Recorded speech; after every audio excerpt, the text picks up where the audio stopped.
Friends Jamia Millia Islamia യൂണിവേഴ്സിറ്റിയുടെ പുതിയൊരു recruitment notification വന്നിട്ടുണ്ട്. പെർമനൻറ്റ് വാക്കൻസിയാണ്. ഇതിലേക്ക് ഫ്രഷേഴ്സിന് അപ്ലൈ ചെയ്യാം. അപ്പോൾ എങ്ങനെയാണ് നമ്മൾ ഇതിലേക്ക് അപ്ലൈ ചെയ്യേണ്ടത്, എങ്ങനെയാണ് ഇതിലേക്കുള്ള സെലക്ഷൻ തുടങ്ങിയിട്ടുള്ള കാര്യങ്ങളെല്ലാം വിശദമാക്കുന്ന ഒരു വീഡിയോ ആണ്.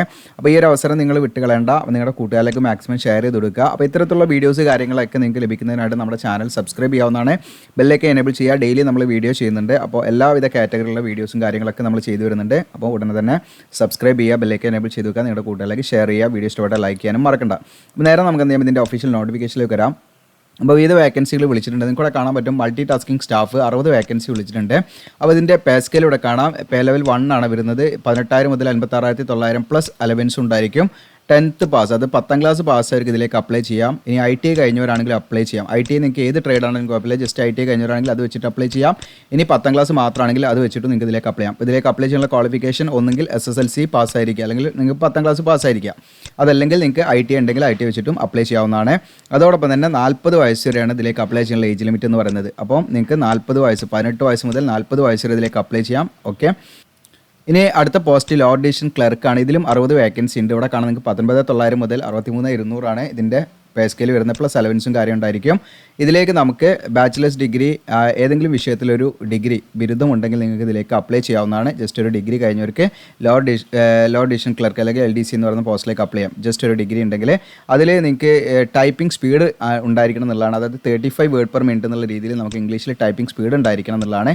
അങ്ങനെയുള്ളവർ ഇതിലേക്ക് അപ്ലൈ ചെയ്യട്ടോ. കാരണം ടൈപ്പിങ്ങിൽ നിങ്ങൾക്ക് ഈ പറയുന്ന സ്പീഡ് ഉണ്ടെങ്കിൽ ഇതിൽ കാര്യമുള്ള സ്കിൽ ടെസ്റ്റ് ഒക്കെ ഉണ്ടായിരിക്കും. അപ്പോൾ അതിൻ്റെ ഭാഗമായിട്ട് നിങ്ങൾക്ക് ടൈപ്പിംഗ് സ്പീഡ് ഉണ്ടായിരിക്കണം. അതുപോലെ തന്നെ കമ്പ്യൂട്ടർ ഓപ്പറേഷനുമായി ബന്ധപ്പെട്ട് അത്യാവശ്യം നല്ല നോളജ് ഉണ്ടായിരിക്കണം എന്നുള്ളതാണ് കേട്ടോ. കമ്പ്യൂട്ടറൊക്കെ വർക്ക് ചെയ്യിപ്പിക്കാനും കാര്യങ്ങൾക്കൊക്കെ. ഓക്കെ. 40 വയസ്സാണ് ഇതിലേക്ക് അപ്ലൈ ചെയ്യാനുള്ള ഏജ് ലിമിറ്റ് വരുന്നത്. പിന്നെ അടുത്ത പോസ്റ്റ് വരുന്നത് അസിസ്റ്റൻ്റ് ആണ്. 12 വേക്കൻസിയാണ്. പേ ലെവൽ 6 ആണ് ഇത് വരുന്നത്. 35,400 മുതൽ 1,12,400 ആണ്. ഇതിലേക്ക് നിങ്ങൾക്ക് ഏതെങ്കിലും വിഷയത്തിലുള്ള ബിരുദമാണ് വേണ്ടത്. പ്ലസ് നിങ്ങൾക്ക് എന്താണ് UDC ഒക്കെ ആയിട്ടുള്ള ഒരു 3 വർഷത്തെ എക്സ്പീരിയൻസ് ഉണ്ടായിരിക്കണം എന്നുള്ളതാണ് കേട്ടോ. ഓക്കെ. ഇതിലേക്ക് നിങ്ങൾക്ക് എക്സ്പീരിയൻസ് ഉണ്ട്. അപ്പോൾ ഞാൻ നേരത്തെ പറഞ്ഞ 2 പോസ്റ്റിലേക്ക് ലോ ഡിവിഷൻ ക്ലർക്കിലേക്കും അതുപോലെ മൾട്ടി ടാസ്കിംഗ് സ്റ്റാഫിലേക്കും യാതൊരുവിധ എക്സ്പീരിയൻസും വേണ്ട, ഫ്രഷേഴ്സിന് അപ്ലൈ ചെയ്യാം. പക്ഷേ അസിസ്റ്റൻ്റ് എന്ന് പറയുന്ന പോസ്റ്റിലേക്ക് മിനിമം നമുക്ക് 3 വർഷത്തെ എക്സ്പീരിയൻസ് വേണം. അതുപോലെ കമ്പ്യൂട്ടർ ആപ്ലിക്കേഷനൊക്കെ ബന്ധപ്പെട്ട് നല്ല നോളജ് ഉണ്ടായിരിക്കണം എന്നുള്ളതാണ്. അപ്പോൾ ഇതിൻ്റെ ഏജ് ലിമിറ്റ് വരുന്നത് 40 ആണ് കേട്ടോ. ഇനി അതോടൊപ്പം തന്നെ അടുത്ത പോസ്റ്റ് സെക്ഷൻ ഓഫീസറാണ്. 9 വേക്കൻസിയാണ് ഇതിലുള്ളത്.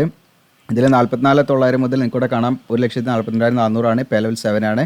ഇതിൽ നിങ്ങൾക്ക് ഏതെങ്കിലും വിഷയത്തിലുള്ള ബിരുദമാണ് വേണ്ടത്. പ്ലസ് എന്താണ് 3 ഇയർ എക്സ്പീരിയൻസ് വേണം കേട്ടോ. നിങ്ങൾക്ക് അസിസ്റ്റൻ്റ് ആയിട്ട് നിങ്ങൾക്ക് 3 ഇയർ എക്സ്പീരിയൻസ് ഉണ്ടായിരിക്കണം. കമ്പ്യൂട്ടർ ഓപ്പറേഷനൊക്കെ ആയിട്ട് ബന്ധപ്പെട്ട് നിങ്ങൾക്ക് അത്യാവശ്യം വർക്കിംഗ് നോളജും ഉണ്ടായിരിക്കണം എന്നുള്ളതാണ്. ഇതിൻ്റെ ഏജ് ലിമിറ്റ് 40 വയസ്സ് വരെ അപ്ലൈ ചെയ്യാം.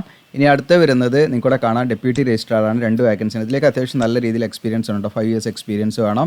ഓക്കെ. അപ്പോൾ അറ്റ്ലീസ്റ്റ് ഈ പറയുന്ന പേ ലെവൽ 10 ആ ഒരു റെഗുലറായിട്ട് നിങ്ങൾക്ക് രജിസ്ട്രാറായിട്ട് അസിസ്റ്റൻറ്റ് രജിസ്ട്രാറൊക്കെ ആയിട്ടുള്ള എക്സ്പീരിയൻസ് ആണ് വേണ്ടത്. ഓക്കെ. അപ്പോൾ അങ്ങനെയുള്ളവർക്കാണ് ഡെപ്യൂട്ടി രജിസ്ട്രാറിലേക്ക് അപ്ലൈ ചെയ്യാൻ പറ്റുക. അപ്പോൾ അങ്ങനെയുള്ളവരുണ്ടെങ്കിൽ നോക്കാം 50 വയസ്സ് വരെ അപ്ലൈ ചെയ്യാം ഇതിലേക്ക്. അപ്പോൾ ഇതിലേക്ക് നമ്മൾ ഇത്രയാണ് ഇതിൻ്റെ എഡ്യൂക്കേഷൻ ക്വാളിഫിക്കേഷനും കാര്യങ്ങളും. ഇനി അടുത്തത് അപ്ലിക്കേഷൻ ഫീ ആണ്. ഇതിലേക്ക് നിങ്ങൾക്ക് ഗ്രൂപ്പ് A പോസ്റ്റിലേക്ക്, ഗ്രൂപ്പ് A എന്ന് പറഞ്ഞാൽ പേ ലെവൽ 10 ആൻഡ് എബോവ് ആണ്. അപ്പോൾ ഇതിലേക്ക് പേ ലെവൽ 10 വരുന്നത് നിങ്ങൾക്കൂടെ കാണാം. ജസ്റ്റ് ഞാൻ കാണിക്കാം. ഈ പറയുന്ന പോസ്റ്റുകൾ ഡെപ്യൂട്ടി രജിസ്ട്രാർ പേ ലെവൽ 12 ആണ്. അപ്പോൾ 10ൻ്റെ എബോവ് ആണ്. അപ്പോൾ ഇതിലേക്ക് നിങ്ങൾ അപ്ലൈ ചെയ്യുകയാണെങ്കിൽ നിങ്ങൾക്ക് എത്ര രൂപ കൊടുക്കേണ്ടി വരും എന്നുള്ളതാണ്. അപ്പോൾ ഡെപ്യൂട്ടി രജിസ്ട്രാറിലേക്കാണ് നിങ്ങൾ അപ്ലൈ ചെയ്യുന്നതെങ്കിൽ നിങ്ങൾക്ക് ജനറൽ OBCക്ക് 1000 രൂപ ഫീ വേണം. SC ST ആണെങ്കിൽ 500. PWD കാൻഡിഡേറ്റ്സ് ആണെങ്കിൽ യാതൊരു ഫീസും വേണ്ട. ബാക്കിയുള്ള group B, group C and post, അതായത് പേ ലെവൽ 7 ആൻഡ് ബിലോ, ബാക്കിയുള്ളതൊക്കെ പേ ലെവൽ 7 ആൻഡ് ബിലോ, അതിന് താഴെയുള്ളതാണ്. ഈ പറയുന്ന MTS ആണെങ്കിൽ പേ ലെവൽ 1 ആണ് വരുന്നത്. പിന്നെ അതുപോലെ LDC ആണെങ്കിൽ പേ ലെവൽ 2 ആണ് വരുന്നത്. അസിസ്റ്റൻ്റ് ആണെങ്കിൽ 6 ആണ് വരുന്നത് പേ ലെവൽ. ഇനി സെക്ഷൻ ഓഫീസർ ആണെങ്കിൽ പേ ലെവൽ 7 ആണ്. അപ്പോൾ 7 ആൻഡ് ബിലോ ആയിട്ടുള്ള ഈ പറയുന്ന പോസ്റ്റിലേക്കൊക്കെ നിങ്ങൾക്ക് ഈ ഒരു റോ ആണ് നിങ്ങൾ നോക്കേണ്ടത്. അതായത് ജനറൽ ആണെങ്കിൽ, ജനറൽ OBC ആണെങ്കിൽ 700 രൂപ, SC ST ആണെങ്കിൽ 350, PWD കാൻഡിഡേറ്റ്സ് ആണെങ്കിൽ യാതൊരു ഫീസും വേണ്ട കേട്ടോ. അപ്പോൾ ഡെപ്യൂട്ടി രജിസ്ട്രാർ എന്ന് പറയുന്ന പോസ്റ്റിലേക്ക് മാത്രമാണ് ഈ ഒരു റോ നോക്കേണ്ടത്. അത് first row. Then second row നിങ്ങൾ നോക്കേണ്ടത് ബാക്കി എല്ലാ പോസ്റ്റിനും ഈ പറയുന്ന LDC, അതുപോലെ അസിസ്റ്റൻറ്റ്, പിന്നെ മൾട്ടി ടാസ്കിംഗ് സ്റ്റാഫ്, അതുപോലെ നിങ്ങൾക്ക് ഈ പറയുന്ന സെക്ഷൻ ഓഫീസർ, ഈ പറയുന്ന 4 പോസ്റ്റിലേക്കും നിങ്ങൾക്ക് ഇതാണ് ഫീ നോക്കേണ്ടത്. ജനറൽ OBC ആണെങ്കിൽ 700, SC ST ആണെങ്കിൽ 350, PWD ആണെങ്കിൽ യാതൊരു ഫീസും കൊടുക്കേണ്ടതില്ല. അപ്പോൾ ഇതാണ് അഡ്വർടൈസ്മെൻറ്റ്. നിങ്ങൾക്ക് കാണാം. അഡ്വർടൈസ്മെൻറ്റ് നമ്പർ ഇവിടെ കാണാം. 27/6 നോട്ടിഫിക്കേഷൻ വന്നിരിക്കുന്നത്. അപ്പോൾ നമ്മൾ പോസ്റ്റലായിട്ട് അയച്ചു കൊടുക്കേണ്ടത്, പോസ്റ്റലായിട്ട് അയച്ചു കൊടുക്കേണ്ട അഡ്രസ്സാണ് ഇവിടെ recruitment and promotion non teaching section എന്ന് പറഞ്ഞിട്ട് 2nd floor registrar's office, Jamia Millia Islamia എന്ന് പറയുന്നതാണ്. ഈ ഒരു പിങ്ക് കളറിൽ ഞാൻ അല്ലെങ്കിൽ റോസ് കളറിൽ ഇവിടെ മാർക്ക് ചെയ്തിരിക്കുന്ന ഈ ഒരു എന്താണ് കംപ്ലീറ്റ് ആണ് ഈ ഒരു അഡ്രസ്സ്. ഈ അഡ്രസ്സിലേക്കാണ് നമ്മൾ അയച്ചു കൊടുക്കേണ്ടത്. അയച്ചു കൊടുക്കേണ്ട അവസാന തീയതി ജൂലൈ 31 ആണ്. ജൂലൈ 31 ഉള്ളിൽ നിങ്ങൾ അയച്ചു കൊടുക്കണം. പോസ്റ്റലായിട്ട് അയച്ചു കൊടുത്താൽ മതി. അപ്പോൾ ഇതാണ് കേട്ടോ അഡ്രസ്സ്. ഈ റിക്വയർമെൻറ്റ് തുടങ്ങിയിട്ട് നിങ്ങളുടെ പിൻകോഡ് ഡൽഹി എന്ന് പറഞ്ഞിട്ട് 110025 എന്ന് പറയുന്ന ഈ പിൻകോഡ് വരെയുള്ള ഫുൾ അഡ്രസ്സിലേക്കാണ് നമ്മൾ അയച്ചു കൊടുക്കേണ്ടത്. 31/7 അയച്ചു കൊടുക്കേണ്ട അവസാന തീയതി. ഇനി ഇവിടെ ഇമ്പോർട്ടൻറ്റ് നോട്ട് ഉണ്ട്, വളരെ പ്രധാനമായിട്ട് നിങ്ങൾ ശ്രദ്ധിക്കുക, കൺഫ്യൂഷൻ വേണ്ട. അതായത് ഇതിൻ്റെ ഒരു അഡ്വർടൈസ്മെൻറ്റ് മുൻപ് വന്നിട്ടുണ്ടായിരുന്നു 2023 കൂടെ കാണാൻ പറ്റും. 29/4/2023 ഇതിൻ്റെ ഒരു അഡ്വർടൈസ്മെൻറ്റ് വന്നിട്ടുണ്ടായിരുന്നു. അതായത് നോട്ടിഫിക്കേഷൻ നമ്പർ, അന്നത്തെ നോട്ടിഫിക്കേഷൻ നമ്പറാണ് 1/2023/24. അപ്പോൾ ഈ ഒരു നോട്ടിഫിക്കേഷൻ പ്രകാരം അന്ന് ആരെങ്കിലും അപേക്ഷിച്ചിട്ടുണ്ടെങ്കിൽ അവർ ശ്രദ്ധിക്കേണ്ട കാര്യങ്ങളാണ് കേട്ടോ, മറ്റുള്ളവരത് ശ്രദ്ധിക്കേണ്ട ആവശ്യമില്ല. 2023 അതായത് 29/4/2023 വന്ന ഒരു നോട്ടീസ് അല്ലെങ്കിൽ നോട്ടിഫിക്കേഷൻ പ്രകാരം ഈ പറയുന്ന ജാമിയ മില്ലിയ ഇസ്ലാമിയ യൂണിവേഴ്സിറ്റിയിലേക്ക് നിങ്ങൾ അപ്ലൈ ചെയ്തിട്ടുണ്ടെങ്കിൽ അങ്ങനെയുള്ള ഉദ്യോഗാർത്ഥികളാണ് ഈ ഭാഗം, ഞാൻ ഈ പറയുന്ന ഈ ഭാഗം ശ്രദ്ധിക്കേണ്ടത്. ബാക്കിയുള്ളവർക്ക് ഇവിടെ സ്കിപ്പ് ചെയ്യാവുന്നതാണ്, ബാക്കിയുള്ളവർ അറിയേണ്ട ആവശ്യമില്ല. അപ്പോൾ അങ്ങനെ നിങ്ങൾ അപേക്ഷിച്ചിട്ടുണ്ടെങ്കിൽ നിങ്ങൾക്ക് ചെറിയൊരു റിലാക്സേഷൻ ഉണ്ട്. എന്താ റിലാക്സേഷൻ എന്നാൽ ഫീ കൊടുക്കേണ്ട, അത്രയേ ഉള്ളൂ, വേറെ കാര്യങ്ങളൊന്നുമില്ല. അങ്ങനെ നിങ്ങൾ അപ്ലൈ ചെയ്ത ഉദ്യോഗാർത്ഥികളാണെങ്കിൽ നിങ്ങൾ വീണ്ടും എന്ത് ചെയ്യണം, ഫ്രഷ് ആയിട്ട് തന്നെ അപ്ലൈ ചെയ്യണം കേട്ടോ. അതായത് അന്ന് അപേക്ഷിച്ചിട്ടുണ്ട് അപ്പോൾ അതിൽ ലിസ്റ്റ് ചെയ്യുമെന്ന് വിചാരിക്കരുത്. അപ്പോൾ ഫ്രഷ് ആയിട്ട് തന്നെ നിങ്ങൾ അപ്ലൈ ചെയ്യണമെന്നാണ് അവർ പറയുന്നത്. അപ്പോൾ അങ്ങനെ 2023 നിങ്ങൾ നോട്ടിഫിക്കേഷൻ കണ്ട് നിങ്ങൾ അപ്ലൈ ചെയ്ത ഉദ്യോഗാർത്ഥികളാണെങ്കിൽ നിങ്ങൾ വീണ്ടും ഈ ഒരു നോട്ടിഫിക്കേഷൻ പ്രകാരം നിങ്ങൾക്ക് ഫ്രഷ് ആയിട്ട് തന്നെ നിങ്ങൾ എന്ത് ചെയ്യണം, അപ്ലൈ ചെയ്യണം. അതോടൊപ്പം തന്നെ നിങ്ങൾക്ക് ഇതിലേക്ക് ഫീ റിലാക്സേഷൻ അവർ കൊടുക്കുന്നുണ്ട്. ഫീ റിലാക്സേഷൻ നിങ്ങൾക്ക് കിട്ടണമെങ്കിൽ നിങ്ങൾക്ക് അന്ന് ലഭിച്ച അക്നോളജ്മെൻറ്റ് റെസിപ്റ്റ് ഉണ്ടാവും. ആ അക്നോളജ്മെൻറ്റ് റെസിപ്റ്റ് നമ്മൾ എന്ത് ചെയ്യണം, ഈ ഒരു അപേക്ഷാ ഫോം, ഇതിൻ്റെ അപേക്ഷാ ഫോം ഞാൻ കാണിക്കുക, ഈ അപേക്ഷാ ഫോം ഫില്ല് ചെയ്തിട്ട് അതിൻ്റെ കൂടെ നമ്മൾ വെക്കണം. ഓക്കെ, ആ ഒരു അക്നോളജ്മെൻറ്റ് റെസിപ്റ്റ് വെച്ച് കഴിഞ്ഞാൽ മാത്രമേ നിങ്ങൾക്ക് ഫീ റിലാക്സേഷൻ കിട്ടുള്ളൂ. അത് നിങ്ങൾക്ക് നഷ്ടപ്പെട്ടു പോയാൽ പിന്നെ കറക്റ്റ് കാര്യമില്ല. അപ്പോൾ അങ്ങനെയുള്ള ഉദ്യോഗാർത്ഥികൾക്ക് 29/4/2023 നോട്ടിഫിക്കേഷൻ വന്നത് പ്രകാരം നിങ്ങൾ അപ്ലൈ ചെയ്ത ഉദ്യോഗാർത്ഥികൾക്ക് അന്ന് അവർ ഫീ അടച്ച് അപ്ലൈ ചെയ്തിട്ടുണ്ടാവും. അപ്പോൾ അങ്ങനെ അപ്ലൈ ചെയ്ത ഉദ്യോഗാർത്ഥികൾക്ക് വീണ്ടും ഫ്രഷ് ആയിട്ട് തന്നെ അപ്ലൈ ചെയ്യണം. പക്ഷേ അവർക്ക് ഫ്രീ ആണ് ഇതിലേക്ക് അപ്ലൈ ചെയ്യാൻ. അവർക്ക് ആ അക്നോളജ്മെൻറ്റ് അന്ന് നമ്മൾ അപേക്ഷ സബ്മിറ്റ് ചെയ്തു എന്ന് പറഞ്ഞിട്ട് നമുക്കൊരു അക്നോളജ്മെൻറ്റ് ഉണ്ടാവും. ആ അക്നോളജ്മെൻറ്റ് റെസിപ്റ്റ് നമ്മൾ എന്ത് ചെയ്യണം, അതിൻ്റെ കൂടെ നമ്മൾ അപ്ലൈ ചെയ്യുന്നതിൻ്റെ കൂടെ വെച്ച് കഴിഞ്ഞാൽ നിങ്ങൾ ഫീ അടയ്ക്കേണ്ട. ഓക്കെ, അത് പ്രത്യേകം ശ്രദ്ധിക്കുക.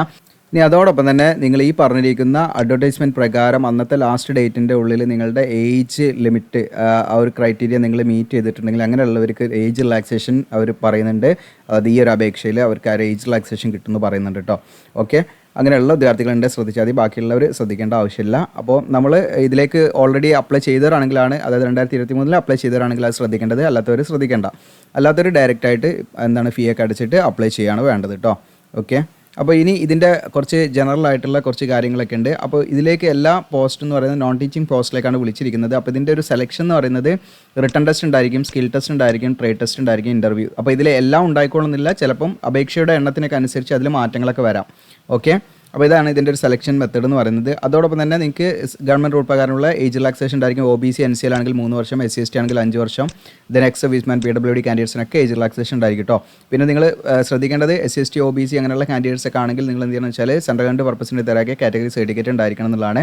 ഓക്കെ, അതൊക്കെ നമ്മൾ എന്ത് ചെയ്യണം, ഈ പറയുന്ന അപേക്ഷയുടെ കൂടെ നമ്മൾ സെൽഫ് അറ്റസ്റ്റ് ചെയ്തതിൻ്റെ കൂടെ അയച്ചു കൊടുക്കണം കേട്ടോ. എല്ലാ ഡോക്യുമെൻറ്റ്സും നമ്മൾ സെൽഫ് അറ്റസ്റ്റ് ചെയ്തിട്ട് അയച്ചു കൊടുക്കണം.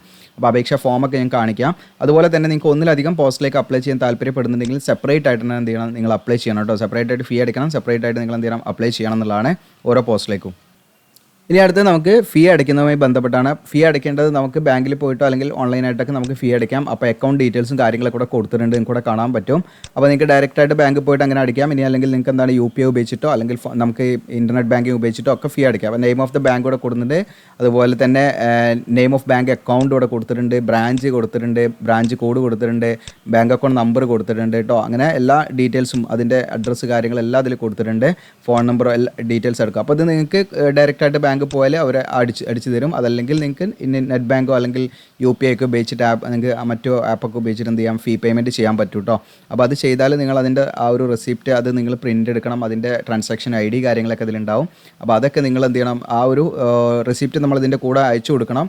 അപ്പോൾ ഇനി നിങ്ങൾക്ക് കൺഫ്യൂഷൻ ഉണ്ടെങ്കിൽ നിങ്ങൾക്ക് ബാങ്കിൽ പോയിട്ട് അങ്ങനെ അടിച്ചാലും മതി. അപ്പോൾ എന്നാൽ അതിൻ്റെ റെസിപ്റ്റ് കാര്യങ്ങൾ പ്രോപ്പറായിട്ട്, അതല്ലെങ്കിൽ നമുക്ക് ഏതെങ്കിലും ഇൻ്റർനെറ്റ് കഫേയിലൊക്കെ പോയാൽ അവർ ഈ പ്രോപ്പറായിട്ട് ചെയ്തിട്ടാണെങ്കിൽ അങ്ങനെ നിങ്ങൾക്ക് ചെയ്യാവുന്നതാണ്. എന്നിട്ട് അതിൻ്റെ റെസിപ്റ്റ് കൂടെ വെക്കണം. അതോടൊപ്പം തന്നെ നമ്മൾ എന്ത് ചെയ്യണമെന്ന് വെച്ചാൽ അതിൻ്റെ മറ്റു ഡീറ്റെയിൽസ്, ഫീ അടച്ച ഡീറ്റെയിൽസ് ഒക്കെ നമ്മൾ ആപ്ലിക്കേഷൻ ഫോമിൽ ഫില്ല് ചെയ്യുകയും വേണം കേട്ടോ. അപ്പോൾ ഇങ്ങനെയാണ് ഫീ അടയ്ക്കേണ്ടത്. അപ്പോൾ ഫീ എത്ര എന്നുള്ളതൊക്കെ ഞാൻ ഓൾറെഡി പറഞ്ഞു കഴിഞ്ഞു. ഇനി നമ്മൾ ചെയ്യുന്നത് അടുത്തത് എങ്ങനെയാണ് ഇതിലേക്ക് അപ്ലൈ ചെയ്യേണ്ടതെന്നുള്ള കാര്യങ്ങളിലേക്കാണ്. അപ്പോൾ നമ്മുടെ വീഡിയോയുടെ ഡിസ്ക്രിപ്ഷനിൽ ഞാൻ അപ്ലൈ ചെയ്യണമെന്ന് പറഞ്ഞിട്ട് ലിങ്ക് തരും. അതിൽ നിങ്ങൾ ക്ലിക്ക് ചെയ്താൽ നമ്മുടെ വെബ്സൈറ്റിലേക്കാണ് വരിക. താഴോട്ട് സ്ക്രോൾ ഡൗൺ ചെയ്യുക. നിങ്ങൾ താഴോട്ട് വന്നു കഴിഞ്ഞാൽ നിങ്ങൾക്ക് ലേറ്റസ്റ്റ് ജോബ്സിലൂടെ കാണാൻ ഡൽഹി JMI യൂണിവേഴ്സിറ്റി എന്നിട്ട് കാണാൻ പറ്റും. അതിൽ ക്ലിക്ക് ചെയ്യാം. ഇനി ഇവിടെ കണ്ടില്ലെങ്കിൽ പുതിയ പോസ്റ്റ് വരുമ്പോൾ മുകളിൽ അവിടെ നിൽക്കും, താഴോട്ട് വരും. ഇവിടെ റീഡ് മോർ എന്നുള്ള ക്ലിക്ക് ചെയ്താൽ മതിയിട്ട് അവിടെ റീഡ് മോർ എന്നുള്ള ക്ലിക്ക് ചെയ്താൽ നമുക്കത് കണ്ടെത്താം. ഇവിടെ ഡൽഹി JMI യൂണിവേഴ്സിറ്റി എന്നുള്ളത് നമ്മൾ ജസ്റ്റ് എന്ത് ചെയ്യുന്നു, ക്ലിക്ക് ചെയ്യുന്നു. അപ്പോൾ താഴോട്ട് സ്ക്രോൾ ഡൗൺ ചെയ്യുക. ഇവിടെ നമ്മുടെ ഇൻസ്റ്റാഗ്രാം ഒക്കെ ഉണ്ട്, അതിലൊക്കെ നിങ്ങൾ വാട്സപ്പ് ടെലഗ്രാം ഒക്കെ ഉണ്ട്, അതിലൊക്കെ ഫോളോ ചെയ്യുക. താഴോട്ട് സ്ക്രോൾ ഡൗൺ ചെയ്യുക. നിങ്ങൾ താഴോട്ട് ഏറ്റവും താഴെ വന്ന ഇമ്പോർട്ടൻറ്റ് ലിങ്ക്സ് കാണാം. നോട്ടിഫിക്കേഷൻ ഇവിടുന്ന് ഡൗൺലോഡ് ചെയ്യാം. അപ്ലിക്കേഷൻ ഫോം എന്നുള്ളത് ക്ലിക്ക് ചെയ്യാം. അപ്പോൾ അപ്ലിക്കേഷൻ ഫോം എന്നുള്ളത് ക്ലിക്ക് ചെയ്യുമ്പോൾ നമുക്ക് അപ്ലിക്കേഷൻ ഫോം ഓപ്പൺ ആയി വരും. നമ്മൾ ഓഫ്ലൈൻ ആയിട്ടാണ് അപ്ലൈ ചെയ്യേണ്ടത്, അതായത് നമ്മൾ പോസ്റ്റലായിട്ടാണ് അയച്ചു കൊടുക്കേണ്ടത്. അപ്പോൾ ഇതിൽ നമ്മൾ എന്തൊക്കെയാണ് ഫില്ല് ചെയ്യേണ്ടത് എന്നുള്ള കാര്യങ്ങൾ ഞാൻ പറയാം. ഓക്കെ, അപ്പോൾ ഇതാണ് നമ്മുടെ ഫോം. അപ്പോൾ ഇതിൽ എത്ര പേജ് ഉണ്ട് വെച്ചാൽ നമുക്ക് എത്ര പേജ് ഉണ്ട് നോക്കാം, 2, 3 അങ്ങനെ 5 പേജാണ് അതിലുള്ളത് കേട്ടോ. ഈ 5 പേജും നമ്മൾ പ്രിൻ്റ് എടുക്കണം. ഓക്കെ, ഈ 5 പേജ് നമ്മൾ പ്രിൻ്റ് എടുക്കുക, എന്നിട്ടാണ് നമ്മൾ ഫില്ല് ചെയ്യേണ്ടത്. അപ്പോൾ അതിൻ്റെ കാര്യങ്ങൾ പറഞ്ഞുതരാം. അപ്പോൾ ഒന്നാമത്തെ പേജ് നിങ്ങൾക്ക് ഇവിടെ കാണാൻ പറ്റും. ഇത് നമ്മൾ ബേസിക്കായുള്ള കുറച്ച് കാര്യങ്ങൾ, അഡ്വർടൈസ്മെൻറ്റ് നമ്പർ, ഡേറ്റ്. അപ്പോൾ അഡ്വർടൈസ്മെൻറ്റ് നമ്പറൊക്കെ നമ്മുടെ അഡ്വർടൈസ്മെൻറ്റിൽ തന്നെ ഉണ്ട് കേട്ടോ. ഓക്കെ, അഡ്വർടൈസ്മെൻറ്റ് നമ്പർ നമ്മുടെ അഡ്വർടൈസ്മെൻറ്റിൽ ഏറ്റവും മുകളിൽ ഇവിടെ കൊടുക്കുന്നത് കാരണം ഇതാണ് അഡ്വർടൈസ്മെൻറ്റ് നമ്പർ, ഡേറ്റ് ഇതാണ്. ഓക്കെ, അപ്പോൾ അതന്നെയാണ് നിങ്ങൾ അവിടെ എഴുതേണ്ടത്, അഡ്വർടൈസ്മെൻറ്റ് നമ്പർ ആൻഡ് ഡേറ്റ്. ഏത് പോസ്റ്റിനാണ് നിങ്ങൾ അപ്ലൈ ചെയ്യുന്നത് ചിലപ്പോൾ നിങ്ങൾക്ക് ഇപ്പോൾ ഫോർ എക്സാമ്പിൾ നിങ്ങൾക്ക് ഞാൻ പറഞ്ഞുതരാം. ഇവിടെ ഇപ്പോൾ മൾട്ടി ടാസ്കിങ് സ്റ്റാഫാണ് വിചാരിക്കുക. മൾട്ടി ടാസ്കിങ് സ്റ്റാഫ് എന്നുള്ളത് അവിടെ ചെയ്താൽ, എന്നിട്ട് ഇതാണ് സീരിയൽ നമ്പറും കൊടുക്കണം കേട്ടോ അവിടെ. ഓക്കെ, ഇവിടെ മൾട്ടി ടാസ്കിങ് സ്റ്റാഫ് എന്ന് ചെയ്താൽ സീരിയൽ നമ്പർ എത്ര 5 ആണെങ്കിൽ 5 എന്ന് കൊടുക്കുക. അപ്പോൾ നിങ്ങൾക്ക് ഒന്നിലധികം പോസ്റ്റിലേക്ക് അപ്ലൈ ചെയ്യണമെങ്കിൽ നിങ്ങൾ എന്ത് ചെയ്യണം, ഈ പറയുന്ന നമ്മുടെ അപ്ലിക്കേഷൻ ഫോം നിങ്ങൾ 2 കോപ്പി എടുക്കണം കേട്ടോ. എന്നിട്ട് നമ്മൾ സെപ്പറേറ്റ് ആയിട്ട് അപ്ലൈ ചെയ്യണം. പിന്നെ ഡിപ്പാർട്ട്മെൻറ്റ് ഓർ ഓഫീസ് എന്നുള്ളത് ഇവിടെ കൊടുക്കുന്നുണ്ട്. അപ്പോൾ ഇതാണ് വരിക, രജിസ്ട്രാർസ് ഓഫീസാണ് കേട്ടോ വരിക. നമുക്ക് ഡിപ്പാർട്ട്മെൻറ്റ് ഓർ ഓഫീസ് എന്നുള്ളത് രജിസ്ട്രാർസ് ഓഫീസാണ് ഇവിടെ വരിക. പിന്നെ നെയിം ഓഫ് ദ അപ്ലിക്കൻ്റ് നിങ്ങളുടെ പേര് ക്യാപിറ്റൽ ലെറ്ററിൽ കൊടുക്കുക. അതുപോലെ തന്നെ date and amount of fee deposit ആണ്. അതിൻ്റെ കോപ്പി നമ്മൾ സ്ലിപ്പോടെ അറ്റാച്ച് ചെയ്യണം കേട്ടോ. നമ്മൾ ഇതിൻ്റെ ഫോട്ടോ കോപ്പി എടുത്തിട്ട് നമ്മൾ ഇതിൻ്റെ കൂടെ അയച്ചു കൊടുക്കണേ. അപ്പോൾ date and amount of fee deposited, നമ്മൾ ഫീ അടച്ച ഡേറ്റ് ചെയ്താൽ എത്ര എമൗണ്ട് ആണ് നമ്മൾ ഫീ അടച്ചിട്ട് അതോടെ എഴുതാം.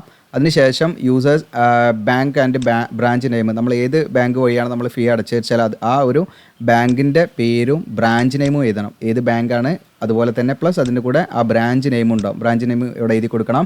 ട്രാൻസാക്ഷൻ നമ്പർ, അപ്പോൾ ട്രാൻസാക്ഷൻ നമ്പർ എന്ന് പറഞ്ഞാൽ നിങ്ങൾ എങ്ങനെയാണോ ഫീ അടച്ചത് അതിനനുസരിച്ച് നിങ്ങൾക്ക് അതിൽ റെസിപ്റ്റിൽ ട്രാൻസാക്ഷൻ നമ്പർ ഉണ്ടാവും. ആ ട്രാൻസാക്ഷൻ നമ്പർ ഇവിടെ എഴുതി കൊടുക്കണം. ദെൻ നിങ്ങളെ വാലിഡ് ആയിട്ടുള്ള ഇമെയിൽ, അത് നിങ്ങൾ ക്യാപിറ്റൽ ലെറ്ററിലാണ് മെയിൽ എഴുതേണ്ടത് കേട്ടോ. ഇപ്പോൾ ഫോർ എക്സാമ്പിൾ നമ്മുടെ GOCL എന്നാണെങ്കിൽ ഇങ്ങനെയാണ് നമ്മൾ എഴുതേണ്ടത്, ക്യാപിറ്റൽ ലെറ്ററിൽ എഴുതണേ, സ്മോൾ ലെറ്ററിൽ എഴുതരുത്. കാരണം അവർക്ക് നിങ്ങളുടെ മെയിലായിട്ട് കമ്മ്യൂണിക്കേറ്റ് ചെയ്യാൻ എളുപ്പത്തിന് വേണ്ടി അവർക്ക് റീഡ് ചെയ്യാൻ പറ്റണം. മറ്റേ നമ്മൾ സ്മോൾ ലെറ്ററൊക്കെ എഴുതുന്ന സമയത്ത് നമുക്ക് ആ ഒരു പെട്ടെന്ന് അവർക്ക് ഏതെങ്കിലും ലെറ്റർ മിസ്സാവാൻ സാധ്യതയുണ്ട്. അതുകൊണ്ടാണ് ക്യാപിറ്റൽ ലെറ്ററിൽ എഴുതാൻ പ്രത്യേകം പറയുന്നത് കേട്ടോ. ഇനി മൊബൈൽ നമ്പറാണ്, മൊബൈൽ നമ്പർ ഇവിടെ കൊടുക്കുക നിങ്ങൾ പ്രോപ്പറായിട്ട്. ഇവിടെ ഡേറ്റ് ചെയ്താൽ നമ്മൾ ഇത് സബ്മിറ്റ് ചെയ്യുന്ന, അതായത് നമ്മൾ ഫോം ഫില്ല് ചെയ്യുന്ന ഡേറ്റ്, ദെൻ നിങ്ങളുടെ സിഗ്നേച്ചർ കൊടുക്കുക. ഓക്കെ, ഇത്രയാണ് ഒന്നാമത്തെ ഫോം. ഇനി രണ്ടാമത്തെ ഫോമാണ് നിങ്ങൾക്കിവിടെ കാണാം, ഫോട്ടോ ഇവിടെ ഒട്ടിക്കുക. നിങ്ങൾ റീസെൻ്റ് ആയിട്ടുള്ള പാസ്വേഡ് വെച്ച് ഫോട്ടോഗ്രാഫ്. ഇവിടെ ഓഫീസ് യൂസ് ഓൺലിയാണ്, ഇവിടെ ഒന്നും നമ്മൾ ചെയ്യേണ്ടതില്ല, ബ്ലാങ്ക് ആക്കിയിട്ട് വിടാം. അതിനുശേഷം നിങ്ങൾക്ക് എന്ത് ചെയ്യണം, ഇവിടെ ഫില്ല് ചെയ്യണം നിങ്ങളുടെ പേര്. ഓരോ കോളത്തിലും ഓരോ ലെറ്റർ ഇട്ട് കൊടുക്കുക. നിങ്ങളുടെ പേര് പ്രോപ്പറായിട്ട് എഴുതാം. ഓക്കെ, ക്യാപിറ്റൽ ലെറ്ററിൽ തന്നെ യൂസ് ചെയ്യാം. പിന്നെ അഡ്വർടൈസ്മെൻറ്റ് നമ്പർ, നേരത്തെ ഞാൻ പറഞ്ഞ പോലെ അഡ്വർടൈസ്മെൻറ്റ് നമ്പർ ഇവിടെ എഴുതാം. അഡ്വർടൈസ്മെൻറ്റ് നമ്പർ നമ്മൾ കാണിച്ചല്ലോ. ഓക്കെ, ഇതാണ് അഡ്വർടൈസ്മെൻറ്റ് നമ്പർ വരിക. ഓക്കെ, ഇതാണ് അഡ്വർടൈസ്മെൻറ്റ് നമ്പർ, അത് പ്രോപ്പറായിട്ട് അവിടെ കൊടുക്കുക. അതിനുശേഷം ഡേറ്റ്, അഡ്വർടൈസ്മെൻറ്റ് ഡേറ്റും അതിൽ കൊടുത്തിട്ടുണ്ട്, കൂടെ കാണാം, അതാണ് ഡേറ്റ്. ഓക്കെ, അഡ്വർടൈസ്മെൻറ്റ് വന്ന ഡേറ്റ്. ഇതിന് പോസ്റ്റ് അപ്ലൈഡ്, ഏത് പോസ്റ്റാണ്, MTS ആണ് MTS, LDC ആണ് LDC, ഏതാച്ചാൽ നിങ്ങളത് ഇവിടെ എഴുതുക. Okay, then department office registrars ഓഫീസാണ് ഇവിടെ വരിക. പിന്നെ നിങ്ങളുടെ ഫാദർ ഓർ ഹസ്ബൻഡ് ആരുടെ പേര് അയച്ചാൽ അതോടെ കൊടുക്കുക, ഗാർഡിയൻ. പിന്നെ അതുപോലെ തന്നെ അഡ്രസ്സ്, കോറസ്പോണ്ടൻസ് എന്ന് പറയുന്നത് കമ്മ്യൂണിക്കേഷൻ അഡ്രസ്സാണ് ഇവിടെ വരിക. അവിടെ പിൻകോഡ്, മൊബൈൽ നമ്പർ അടക്കം കൊടുക്കുക. പെർമനൻറ്റ് അഡ്രസ്സ് ഇവിടെ കൊടുക്കാം, 2 സെയിം ആണെങ്കിൽ അതേപോലെ ഇവിടെ എഴുതി കൊടുക്കാം. പിന്നെ ഇമെയിൽ ID ക്യാപിറ്റൽ ലെറ്ററിൽ, നാഷണാലിറ്റി ഇന്ത്യയിൽ നിന്ന് കൊടുക്കാം. ഡേറ്റ് ഓഫ് ബർത്ത് നിങ്ങളുടെ ഡേറ്റും മന്ത് ഇയർ കൊടുക്കാം. പിന്നെ ഇതൊക്കെ ബേസിക് SST ഏതാച്ചാൽ നിങ്ങളത് ടിക്ക് ചെയ്യുക. അതിൻ്റെ കൂടെ നിങ്ങളെ കോപ്പിയൊക്കെ അറ്റാച്ച് ചെയ്യണം കേട്ടോ. അതായത് കാറ്റഗറി സർട്ടിഫിക്കറ്റ് ഒക്കെ ഉണ്ടെങ്കിൽ ഒക്കെ സെൽഫ് അറ്റസ്റ്റ് ചെയ്ത് വെക്കണം. പിന്നെ മാരീഡ് ആണോ അൺമാരീഡ് ആണോ എന്നുള്ള കാര്യങ്ങളാണ്. പിന്നെ എഡ്യൂക്കേഷൻ ക്വാളിഫിക്കേഷൻ ആണ്, എല്ലാം നിങ്ങൾ സെൽഫ് അറ്റസ്റ്റ് കോപ്പി വെക്കണം കേട്ടോ. എല്ലാ മാർക്ക് ഷീറ്റും കാര്യങ്ങളൊക്കെ നിങ്ങൾ വെക്കണം അതിൻ്റെ കൂടെ. അപ്പോൾ നിങ്ങൾക്ക് 10ാം ക്ലാസ് നിങ്ങൾ സ്റ്റേറ്റ് ബോർഡ് ആണെങ്കിൽ Kerala board of public examination, അതല്ലെങ്കിൽ CBSE ICC ഏതാച്ചാൽ അതിനനുസരിച്ച് കൊടുക്കാം. ഇയർ പാസ് ഔട്ട് ആ ഇയർ കൊടുക്കാം. ദെൻ പെർസെൻറ്റേജ് കൊടുക്കാം. സബ്ജക്റ്റ് നമുക്ക് ജനറൽ എന്ന് കൊടുക്കാം, SSLC ഒക്കെ ആണെങ്കിൽ. ഓക്കെ, ഇനി അടുത്തത് സീനിയർ സെക്കൻഡറി, അതായത് നമ്മുടെ +2ൻ്റെ ഡീറ്റെയിൽസ് ആണ് കൊടുക്കേണ്ടത്, അതുപോലെ കൊടുക്കാം. പിന്നെ നിങ്ങൾക്ക് BA BCom ഏതാ ഗ്രാജുവേഷൻ അത് കൊടുക്കാം. ഇനി MA MCom ഇതിൽ എന്തൊക്കെയാണോ നിങ്ങളുടെ ക്വാളിഫിക്കേഷൻ അത് കൊടുക്കാം. ഇനി ഇതിലേതും പെടാത്ത ഉണ്ടെങ്കിൽ അതേഴ്സ് എന്നുള്ള ഈ ഒരു റോൾ കൊടുക്കാവുന്നതാണ്. ഇനി നിങ്ങൾക്ക് ബാധകമല്ലാത്തത്, ഇപ്പം ഞാൻ ഈ MPhil ഒന്നും നിങ്ങൾ ചെയ്തിട്ടില്ല, അപ്പോൾ നിങ്ങൾ ജസ്റ്റ് അത് സ്ട്രൈക്ക് ഔട്ട് ചെയ്ത് കളയാട്ടോ. ജസ്റ്റ് ഒന്ന് വരച്ചാൽ മതി. അതിൻ്റെ മുകളിൽ കൂടി PhD ഇല്ല, നെറ്റ് ഇല്ല, ജസ്റ്റ് അങ്ങനെ വരച്ചിടുക കേട്ടോ. ജസ്റ്റ് ഒരു സ്കെയിൽ വെച്ചിട്ട് നല്ല നീറ്റായിട്ട് അങ്ങനെ വരച്ച് കളയാം. നമുക്ക് ബാധകമല്ലാത്തതൊക്കെ സ്ട്രൈക്ക് ഔട്ട് ചെയ്യാൻ പറയുന്നുണ്ട് കേട്ടോ. ബാക്കി എല്ലാത്തിൻ്റെയും സെൽഫ് അറ്റസ്റ്റഡ് ആയ ഡോക്യുമെൻറ്റ്സ് നമ്മൾ ഇതിൻ്റെ കൂടെ അയച്ചു കൊടുക്കണം. ഇനി വർക്ക് എക്സ്പീരിയൻസ് എന്തെങ്കിലും ഉണ്ടെങ്കിൽ നിങ്ങൾക്ക് ഇവിടെ കൊടുക്കാം, ഇല്ലെങ്കിൽ അത് ബ്ലാങ്ക് ആക്കി വിട്ടാൽ മതി. അതുപോലെ തന്നെ നിങ്ങൾ ഇപ്പോൾ നിലവിൽ വർക്ക് ചെയ്യുന്നുണ്ടെങ്കിൽ അതിൻ്റെ പേ ലെവലും അതിൻ്റെ ബേസിക് പേ അങ്ങനെയുള്ള കാര്യങ്ങളാണ്. ഇല്ലെങ്കിൽ നിങ്ങൾ എന്ത് ചെയ്യേണ്ട, ഒന്നും ഫില്ല് ചെയ്യേണ്ട, ബ്ലാങ്ക് ആക്കി വിട്ടാൽ മതി കേട്ടോ. നിലവിൽ വർക്ക് ചെയ്യുന്നുണ്ടെങ്കിൽ അത് ഫില്ല് ചെയ്യാം. ഇനി നിങ്ങൾക്ക് അപ്പോയിൻമെൻറ്റ് കിട്ടിക്കഴിഞ്ഞാൽ എത്ര ദിവസത്തിനുള്ളിൽ നിങ്ങൾ ജോയിൻ ചെയ്യും എന്നുള്ളത് നിങ്ങൾക്ക് 30 ഡേയ്സ് ആണെങ്കിൽ 30 ഡേയ്സിനോട് എഴുതി കൊടുക്കാം. പിന്നെ നെയിം ഓഫ് 2 റഫറീസ് ആണ്. നമ്മളെ അറിയുന്ന നമ്മുടെ അക്കാദമിക് ആയിട്ടുള്ള കാര്യങ്ങളൊക്കെ അറിയുന്ന 2 വ്യക്തികളുടെ പേരും അഡ്രസ്സും അവരുമായിട്ടുള്ള ഒരു ടൈം പീരീഡ്, നമുക്ക് എത്രയാണ് അവരുമായിട്ടുള്ള ബന്ധം എന്നുള്ളത് ഇവിടെ മെൻഷൻ ചെയ്യണം. ഓക്കെ, അപ്പോൾ അത് നമ്മൾ റിലേറ്റീവ്സിൻ്റെ ഒന്നും ഒരിക്കലും കൊടുക്കാൻ പാടില്ല. നമ്മൾ കൊടുക്കേണ്ടത് ഇപ്പോൾ നിങ്ങൾക്ക് നമ്മൾ പഠിച്ച കോളേജിലെ അധ്യാപകരോ അല്ലെങ്കിൽ നമ്മൾ ഏതെങ്കിലും വർക്ക് ചെയ്ത സ്ഥലത്തുള്ള നമ്മുടെ മാനേജറോ അങ്ങനെയൊക്കെയുള്ള നമ്മളെക്കാളും ഉയർന്ന പൊസിഷനിലൊക്കെ ഉള്ള ആളുകളുടെ ഡീറ്റെയിൽസ് ആണ് കൊടുക്കേണ്ടത്. അവരോട് ചോദിച്ചിട്ട് 2 വ്യക്തികളുടെ പേര് അഡ്രസ്സും കൊടുക്കുക. അവരുമായിട്ടുള്ള എത്ര ഇയേഴ്സ് ആ ബന്ധമുണ്ട് നമുക്കറിയാം എന്നുള്ളത് ഇവിടെ ജസ്റ്റ് മെൻഷൻ ചെയ്യാം. ഇവിടെ ഡിക്ലറേഷൻ വായിക്കുക, പ്ലേസ്, ഡേറ്റ് ചെയ്താൽ നിങ്ങളുടെ സിഗ്നേച്ചറാണ് ഇവിടെ വേണ്ടത്. ഇത്രയാണ് നമ്മൾ ഈ ഒരു ഫോമിൽ ഫില്ല് ചെയ്യേണ്ടത്. പിന്നെ ഇവിടെ താഴെ നിങ്ങളിപ്പം നിലവിൽ എംപ്ലോയിഡ് ആണെങ്കിൽ അത് നമുക്ക് ഈ പറയുന്ന നമ്മൾ ഏത് അതോറിറ്റിയിലാണോ വർക്ക് ചെയ്യുന്നത് അവർ ത്രൂ ആണ് നമ്മളത് അപ്ലൈ ചെയ്യേണ്ടത്. അപ്പോൾ അവരുടെ സിഗ്നേച്ചറും നെയിമും ഡെസിഗ്നേഷനും അഡ്രസ്സും പ്ലേസും ഡേറ്റും ആണ് ഇവിടെ കൊടുക്കേണ്ടത് കേട്ടോ. ഓക്കെ, അത് നിലവിൽ വർക്ക് ചെയ്യുകയാണെങ്കിൽ ഇനിയിപ്പോൾ എക്സ്ട്രാ ഈ പറയുന്ന അതോറിറ്റിക്ക് എന്തെങ്കിലും നമ്മുടെ റിമാർക്ക് എന്തെങ്കിലും രേഖപ്പെടുത്താണ്ടെങ്കിൽ അവർക്ക് സെപ്പറേറ്റ് ഷീറ്റൊക്കെ യൂസ് ചെയ്യാം. അതായത് ഇപ്പോൾ നമ്മളെ കുറിച്ചിട്ട് എന്തെങ്കിലും കൂടുതലായിട്ട് കാര്യങ്ങളോ അല്ലെങ്കിൽ അങ്ങനെ എന്തെങ്കിലും കാര്യങ്ങളൊക്കെ നമുക്ക് അവർക്ക് അറ്റാച്ച് ചെയ്യാണ്ടെങ്കിൽ അത് എക്സ്ട്രാ ഷീറ്റ് യൂസ് ചെയ്യാമെന്ന് പ്രത്യേകമായിട്ട് പറയുന്നുണ്ട്. അപ്പോൾ അത് ആരാ ചെയ്യേണ്ടതെന്ന് വെച്ചാൽ നിലവിൽ വർക്ക് ചെയ്യുന്നവർ, അതായത് ജോലി ചെയ്യുന്നവരാണെങ്കിൽ, എംപ്ലോയിഡ് ആണെങ്കിൽ, നിങ്ങൾ എംപ്ലോയിഡ് ആണെങ്കിലാണ് ചെയ്യേണ്ടത്. അല്ലാത്തവർ ഇതിൽ എന്തെല്ലാം നമ്മൾ നോക്കേണ്ടത്, നമുക്ക് നോട്ട് അപ്ലിക്കബിൾ ആണ്, നമ്മൾ ചെയ്യേണ്ട ആവശ്യമില്ല കേട്ടോ. നമ്മളത് ബ്ലാങ്ക് ആക്കി വിട്ടാൽ മതി. അപ്പോൾ നിലവിൽ വർക്ക് ചെയ്യുന്നവരാണെങ്കിൽ അത് അവരുടെ ആ ഒരു അതോറിറ്റി ത്രൂ ആണ് അപ്ലൈ ചെയ്യേണ്ടതെന്നേ ഉള്ളൂ. ഓക്കെ, ഇനി അടുത്തത് വേറൊരു ഫോമും പാടുണ്ട്. ഇതിൻ്റെ കൂടെ തന്നെ നിങ്ങൾക്ക് ഇവിടെ കാണാൻ ഒരു ടേബിളാണ്. ഇവിടെ നിങ്ങൾ അഡ്വർടൈസ്മെൻറ്റ് നമ്പർ ചെയ്താൽ, ഡേറ്റ് ചെയ്താൽ, പിന്നെ അതുപോലെ തന്നെ നിങ്ങളുടെ ആ ഒരു നിങ്ങളെങ്ങനെയാണ് റെപ്രസെൻറ്റ് ചെയ്യുന്നത് വെച്ചാൽ മിസ്റ്റർ മിസ്സിസ് ഏതാച്ചാൽ നിങ്ങളത് കൊടുക്കാം. എന്നിട്ട് നിങ്ങളുടെ പേര് എഴുതണം. ഇവിടെ നിങ്ങളുടെ പേര് എഴുതണം. അതിനുശേഷം ഇവിടെ കാണാം നിങ്ങൾക്ക്, എന്നിട്ട് നിങ്ങൾക്ക് ഇതായി ടാബിളിലൂടെ കാണാം നിങ്ങളുടെ പേര് എഴുതാം. ഓക്കെ, നിങ്ങളുടെ അഡ്രസ്സ് ഇവിടെ എഴുതാം, നിങ്ങൾ ഏത് പോസ്റ്റിന് അപ്ലൈ ചെയ്യുന്നത്, mobile number, email ID capital ലെറ്ററിൽ എഴുതാം. ഓക്കെ, അത് കഴിഞ്ഞിട്ട് നിങ്ങളുടെ ഡേറ്റ് ഓഫ് ബർത്ത് 31/7/2025 നിങ്ങൾക്ക് എത്ര ഏജ് ആകും, അത് എത്ര വയസ്സാകും എന്നുള്ളത് കാൽക്കുലേറ്റ് ചെയ്തിട്ട് അത് ഇവിടെ കൊടുക്കാം. അത് നമ്മുടെ വെബ്സൈറ്റിലുണ്ട് കേട്ടോ. നമ്മുടെ വെബ്സൈറ്റിൽ ജസ്റ്റ് നിങ്ങളുടെ ഹോം പേജിൽ ജസ്റ്റ് നമ്മുടെ വെബ്സൈറ്റ് ഹോം എന്നുള്ള ക്ലിക്ക് ചെയ്താൽ നിങ്ങൾക്ക് അവിടെ ഈസി ടൂൾ ഉണ്ട്. ഈസി ടൂളിൽ നമുക്ക് ആ ഒരു ഏജ് കാൽക്കുലേറ്റർ ഉണ്ട് കേട്ടോ. ഈസി ടൂൾ എടുത്താൽ ഇവിടെ ഏജ് കാൽക്കുലേറ്റർ നിങ്ങൾക്ക് ഇവിടെ കാണാൻ പറ്റും. അതിൽ നിങ്ങൾക്ക് ചെയ്യാം കേട്ടോ. അതിൽ നിങ്ങൾക്ക് ഇട്ടിട്ട് എത്ര വയസ്സായെന്ന് കറക്റ്റായിട്ട് നിങ്ങൾക്ക് കാണാൻ പറ്റും. ഒരു കാൽക്കുലേറ്ററാണത്. ഓക്കെ, അപ്പോൾ അത് നിങ്ങൾക്ക് അതിന് യൂസ് ചെയ്യാവുന്നതാണ്. പിന്നെ നമ്മുടെ മാതൃഭാഷ ഏതാണെന്ന് വെച്ചാൽ അത് കൊടുക്കുക. അപ്പോൾ കേരള ആണെങ്കിൽ നമ്മൾ മലയാളമാണല്ലോ, മലയാളം കൊടുക്കാം. പിന്നെ നിങ്ങൾക്ക് ഏതെങ്കിലും മറ്റു ലാംഗ്വേജസ് ഏതെങ്കിലും ആരെങ്കിലും ഹിന്ദി ആരെങ്കിലും ഹിന്ദി എന്ന് ഇവിടെ കൊടുക്കാം. ഇനി ഇംഗ്ലീഷ് ആരെങ്കിലും ഇംഗ്ലീഷ് എന്നുള്ള ഏകദേശം ആ ഡീറ്റെയിൽസ് അവിടെ കൊടുക്കാം. പിന്നെ നിങ്ങളെ കാറ്റഗറി ജനറൽ OBC ഏതാണെന്ന് വെച്ചാൽ നിങ്ങളനുസരിച്ച് ഇവിടെ എഴുതി കൊടുക്കാം. പിന്നെ വരുന്നത് അക്കാദമിക് ക്വാളിഫിക്കേഷനാണ്. 10ാം ക്ലാസ്സിൻ്റെ നേരത്തെ ഫില്ല് ചെയ്ത പോലെ ഡീറ്റെയിൽസ് ഇവിടെ ഫില്ല് ചെയ്യാം. ഓക്കെ, ഗ്രാജുവേഷൻ ഉണ്ടെങ്കിൽ ഫില്ല് ചെയ്യാം. അത് ഗ്രാജുവേഷൻ നിങ്ങൾ ഏതാണ് കഴിഞ്ഞത്, BA ആണെങ്കിൽ BA, BSc ആണെങ്കിൽ അത് ഏതാച്ചാൽ അതിനനുസരിച്ച് നമ്മളവിടെ കൊടുക്കണം. അതർ ഡിഗ്രി ഏതെങ്കിലും മറ്റെന്തെങ്കിലും ക്വാളിഫിക്കേഷനിൽ ഇവിടെ മെൻഷൻ ചെയ്യാവുന്നതാണ്. ഇത് എക്സ്പീരിയൻസ് ഉണ്ടെങ്കിൽ അതിൻ്റെ ഡീറ്റെയിൽസ് കൊടുക്കുക, അല്ലെങ്കിൽ ബ്ലാങ്ക് ആക്കി വിടാം. എന്നതിന് ശേഷം നിങ്ങൾ ഡേറ്റ് ചെയ്താൽ നിങ്ങളെ സിഗ്നേച്ചർ കൊടുക്കുക. ഓക്കെ, ഇനി അടുത്ത ഒരു ഫോമും പാടുണ്ട്. ഇത് അക്നോളജ്മെൻ്റ് ആണ്.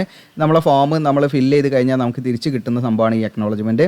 ഇവിടെ നമ്മൾ എന്ത് ചെയ്യുക, നമ്മുടെ പേര് ജസ്റ്റ് മെൻഷൻ ചെയ്യുക, അതുപോലെ ഏത് പോസ്റ്റിനാണ് അപ്ലൈ ചെയ്യുന്നതെന്ന് ഫില്ല് ചെയ്യുക. അതൊക്കെ നീറ്റായിട്ട് തന്നെ ഫില്ല് ചെയ്യുക. അതുപോലെ ഡിപ്പാർട്ട്മെൻറ്റ് ഓഫീസ് ഏതാണെന്നുള്ള നമ്മൾ പറഞ്ഞു, രജിസ്ട്രാർസ് ഓഫീസാണ്. അപ്പോൾ അതവിടെ ഫില്ല് ചെയ്യുക. അഡ്വർടൈസ്മെൻറ്റ് നമ്പർ, ഡേറ്റ്, അതുപോലെ തന്നെ ട്രാൻസാക്ഷൻ നമ്പർ, ഫീ അടച്ചതിൻ്റെ ട്രാൻസാക്ഷൻ നമ്പർ, ഫീ അടച്ച ഡേറ്റ്, ഇത്രയും കാര്യങ്ങൾ ഫില്ല് ചെയ്യുക. ഇവിടെ ഡേറ്റും സിഗ്നേച്ചറൊക്കെ അവർ ചെയ്യേണ്ടതാണ്. ഓക്കെ, അപ്പോൾ ഇത്രയും കാര്യങ്ങൾ നമ്മൾ ഫില്ല് ചെയ്താൽ മതി ഈ ഒരു ഫോമിൽ. നീറ്റായിട്ട് തന്നെ ഫില്ല് ചെയ്യുക. അപ്പോൾ ഇവിടെ ഡേറ്റും ഇത് നമ്മുടെ അപേക്ഷ റിസീവ് ആയി എന്ന് പറഞ്ഞിട്ട് അവർ നമുക്ക് തരുന്ന അക്നോളജ്മെൻ്റ് ആണിത്. ഓക്കെ, അപ്പോൾ ഇവിടെ ഡേറ്റൊക്കെ അവർ ഇടേണ്ടതാണ്, അതുപോലെ സിഗ്നേച്ചറും അവർ ചെയ്യേണ്ടതാണ്. അപ്പോൾ ഇതൊക്കെ അവർ ചെയ്തോളും. ബാക്കി ഇവിടെ ജസ്റ്റ് നമ്മൾ ഫില്ല് ചെയ്ത് കൊടുക്കുക എന്നുള്ളതാണ്. അപ്പോൾ ഇത്രയാണ് നമ്മൾ ചെയ്യേണ്ടത്, ഫോം ഫില്ല് ചെയ്യേണ്ടത്. അപ്പോൾ ഇതൊക്കെ പാടെ നമ്മൾ ഫില്ല് ചെയ്ത് പ്രോപ്പറായിട്ട് ഇതിൻ്റെ കൂടെ നമ്മൾ എല്ലാ ഡോക്യുമെൻറ്റ്സിൻ്റെയും നമ്മൾ എന്തൊക്കെയാണോ ക്വാളിഫിക്കേഷൻ ആവശ്യമുള്ള ഡോക്യുമെൻറ്റ്സ് അതെല്ലാം നമ്മൾ എന്ത് ചെയ്യുക, അതിൻ്റെ കൂടെ സെൽഫ് അറ്റസ്റ്റ് ചെയ്യാം. പിന്നെ ഫോട്ടോസ്റ്റാറ്റ് എടുത്ത് സെൽഫ് അറ്റസ്റ്റ് ചെയ്യാം.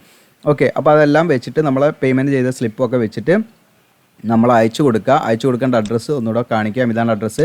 റിക്രൂട്ട്മെൻറ്റ് ആൻഡ് പ്രൊമോഷൻ തുടങ്ങിയിട്ട് നിങ്ങൾക്ക് ഡൽഹി 11025 എന്ന് പറയുന്ന പിൻകോഡ് വരെ ഇതാണ് ഫുൾ അഡ്രസ്സ്. ഇതിലേക്ക് 31/7/2025 ലാസ്റ്റ് ഡേറ്റ്.